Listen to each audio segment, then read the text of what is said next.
Hello বন্ধুরা, কেমন আছেন সবাই? আশা করি সবাই ভালো আছেন। আর আজকে চলে এসেছি ব্র্যান্ড নিউ ভিডিও নিয়ে। আজকে আমাদের কাছে চলে এসেছে, দেখতে পাচ্ছেন, ডেকামাইসিন ইঞ্জেকশন আর একটা রয়েছে ডেকডান ইঞ্জেকশন। এই দুটি কম্বিনেশন রয়েছে, দুটি ইঞ্জেকশন সেম কাজে ব্যবহার করে থাকে, যার কম্বিনেশন রয়েছে সেম ডেক্সামেথাসন ইঞ্জেকশন। এবং এই ইঞ্জেকশনটা কী কী কাজে ব্যবহার করা হয়ে থাকে, এর কী কী সাইড এফেক্ট রয়েছে, মারাত্মক সাইড এফেক্ট রয়েছে এই ইঞ্জেকশানে, কারণ এটা স্টেরয়েড ইঞ্জেকশন। সেই ক্ষেত্রে আপনাদের এই ভিডিওটা প্রথম থেকে শেষ পর্যন্ত দেখতে হবে যে কী কী সাইড এফেক্ট হতে পারে আপনারা যদি এই ইঞ্জেকশনটা ব্যবহার করেন, এবং কোন কোন কাজে ব্যবহার করা থাকে সেটাও জানাবো।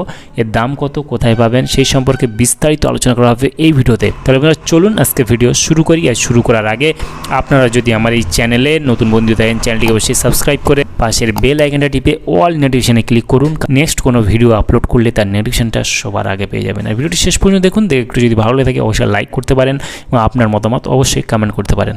তাহলে আমরা চলুন আজকে ভিডিও শুরু করা যাক। বন্ধুরা, অলরেডি দেখতে পাচ্ছেন আমাদের কাছে দুটি ইঞ্জেকশন রয়েছে, যেটা সেম। একটা রয়েছে 2 ml ফাইল এবং আরেকটা রয়েছে 10 ml ফাইলে। দেখতে পাচ্ছেন এটা র্যানব্যাক্সি তৈরি করে থাকে, যে র্যানব্যাক্সির ডেকামাইসিন ইঞ্জেকশন, যেটা রয়েছে 10 ml একটি ফাইলে, যার কম্পোজিশন রয়েছে ডেক্সামেথাসন সোডিয়াম।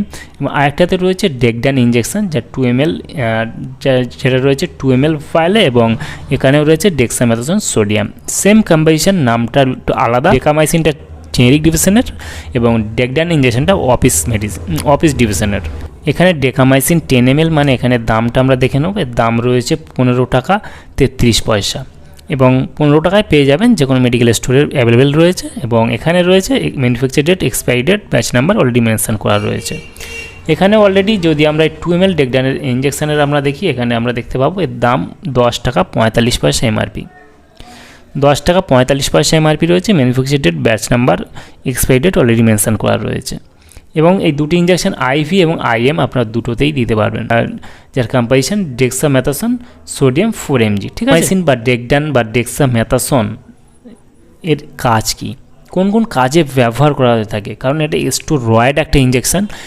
এর প্রচুর কাজে ব্যবহার করা হয় বলে আমি শেষ করতে পারবো না, তবে প্রচুর কাজে ব্যবহার করা হয়ে থাকে। তবে এমার্জেন্সি ক্ষেত্রে কিন্তু ব্যবহার করা হয়ে থাকে এই ডেকামাইসিন বা ডেক্সামেথাসন ইঞ্জেকশন।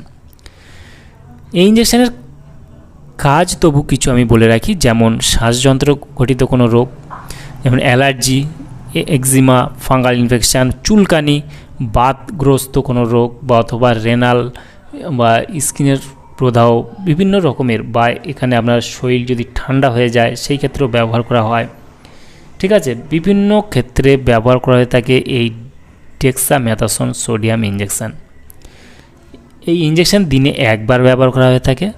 যারা প্রাপ্তবয়স্ক তাদের জন্য 2 ml করে ব্যবহার করা হয়ে থাকে, বা তার থেকেও কমও ব্যবহার করা হয়ে থাকে। আপনার বয়স হিসেবে এখানে ডোজটা দিতে হয়, তবে দিনে একবার, খাওয়ার পর নেওয়াটাই বেটার।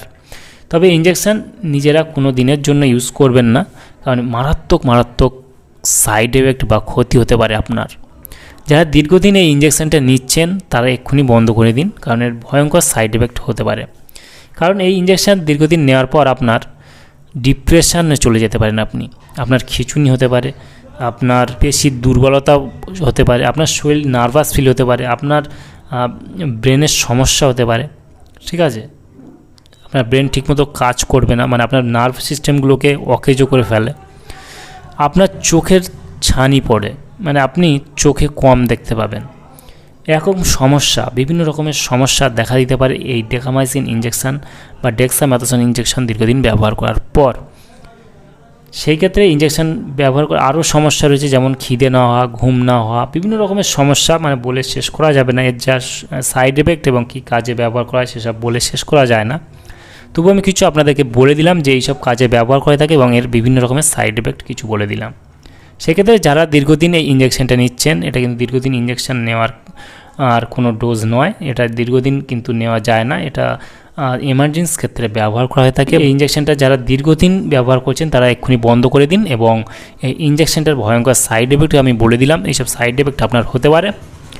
সেই ক্ষেত্রে আপনার ইঞ্জেকশনটা নেবেন না, এবং অবশ্যই যে কোনো মেডিসিন, অবশ্যই যে কোনো ইঞ্জেকশান অথবা কোনো ক্রিম, কোনো অয়েনমেন্ট ব্যবহার করার আগে অবশ্যই চিকিৎসার পরামর্শ নিয়ে ব্যবহার করবেন, তাতে আপনার কোনো অসুবিধায় পড়তে হবে না।